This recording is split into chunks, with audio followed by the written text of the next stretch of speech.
Chapter 16, Southern Sudan, 2009. After the excitement of seeing that first spray of water, the villagers went back to work. Several men gathered in front of Naya's house. They had tools with them, hoes and spades and scythes. Her father went out to meet them. The men walked together to a spot beyond the second big tree and began clearing the land. Naya watched them for a few moments. Her father saw her and waved. She put the plastic can down and ran over to him. "Papa, what are you doing?" "Clearing the land here, getting ready to build." "To build what?" Naya's father smiled. "Can't you guess?" Rochester, New York, 1996 to 2003. Salva had been in Rochester for nearly a month and still had not seen a single dirt road. Unlike Southern Sudan, it seemed that here in America, every road was paved. At times, the cars whizzed by so fast, he was amazed that anyone on foot could cross safely. His new father, Chris, told him that dirt roads did exist out in the countryside, but there were none in Salva's new neighborhood. All the buildings had electricity. There were white people everywhere. Snow fell from the sky for hours at a time and then stayed on the ground for days. Sometimes it would start to melt during the day, but before it all disappeared, more snow would fall.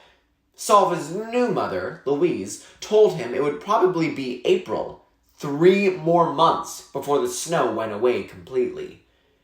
The first several weeks of Salva's new life were so bewildering that he was grateful for his studies.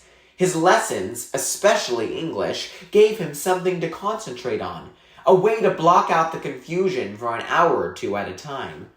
His new family helped too. All of them were kind to him, patiently explaining the millions of things he had to learn. It had taken 4 days for Salva to travel from the Ifo refugee camp to his new home in New York. There were times when he could hardly believe he was still on the same planet. Now that Salva was learning more than a few simple words, he found the English language quite confusing. Like the letters O-U-G-H. Rough, though, fought, through, bow. The same letters were pronounced so many different ways. Or how a word had to be changed depending on the sentence. You said chickens when you meant the living birds that walked and squawked and laid eggs, but it was chicken with no S when it was on your plate ready to be eaten. "We're having chicken for dinner." That was correct, even if you had cooked 100 chickens. Sometimes he wondered if he would ever be able to speak and read English well. But slowly, with hours of hard work over the months and years, his English improved. Remembering Michael, Salva also joined a volleyball team. It was fun playing volleyball, just as it had been at the camp. Setting and spiking the ball were the same in any language. Salva had been in Rochester for more than 6 years now. He was going to college and had decided to study business. He had a vague idea that he would like to return to Sudan someday to help the people who live there. Sometimes that seemed like an impossible notion. In his homeland, there was so much war and destruction, poverty, disease, and starvation. So many problems that had not been solved by governments, or rich people, or big aid organizations. What could he possibly do to help? Salva thought about this question a lot, but no answer came to him. One evening at the end of a long day of study, Salva sat down at the family computer and opened his email. He was surprised to see a message from a cousin of his, someone he barely knew. The cousin was working for a relief agency in Zimbabwe. Salva clicked open the message. His eyes read the words, but at first his brain could not comprehend them. United Nations Clinic. Your father. Stomach surgery.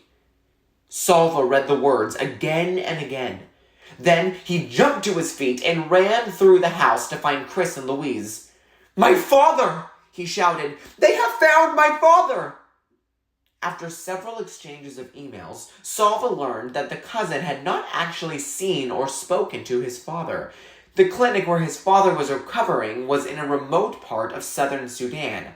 There was no telephone or mail service, no way of communicating with the clinic staff. The staff kept lists of all the patients they treated. These lists were submitted to the United Nations aid agencies. Salva's cousin worked for one of the agencies, and he had seen the name of Salva's father on a list. Salva immediately began planning to travel to Sudan. But with the war still raging, it was very difficult to make the arrangements. He had to get permits, fill out dozens of forms, and organize plane flights and car transport in a region where there were no airports or roads. Salva, and Chris and Louise as well, spent hours on the phone to various agencies and offices. It took not days or weeks, but months before all the plans were in place, and there was no way to get a message to the hospital. At times, Salva felt almost frantic at the delays and frustrations. What if my father leaves the hospital without telling anyone where he's going? What if I get there too late? I will never be able to find him again. At last, all the forms were filled out, and all the paperwork was in order. Salva flew in a jet to New York City, another one to Amsterdam, and a third to Kampala in Uganda. In Kampala, it took him 2 days to get through customs and immigration before he could board a smaller plane to go to Jumba in southern Sudan. Then he rode in a jeep on dusty dirt roads into the bush. How familiar everything was, and yet how different. The unpaved roads, the scrubby bushes and trees, the huts roofed with sticks bound together. Everything was just as Salva remembered it, as if he had left only yesterday. At the same time, the memories of his life in Sudan were very distant. How could memories feel so close and so far away at the same time? After many hours of jolting and bumping along the roads in the jeep, after nearly a week of exhausting travel, Salva entered the shanty that served as a recovery room at the makeshift hospital. A white woman stood to greet him. "Hello," he said.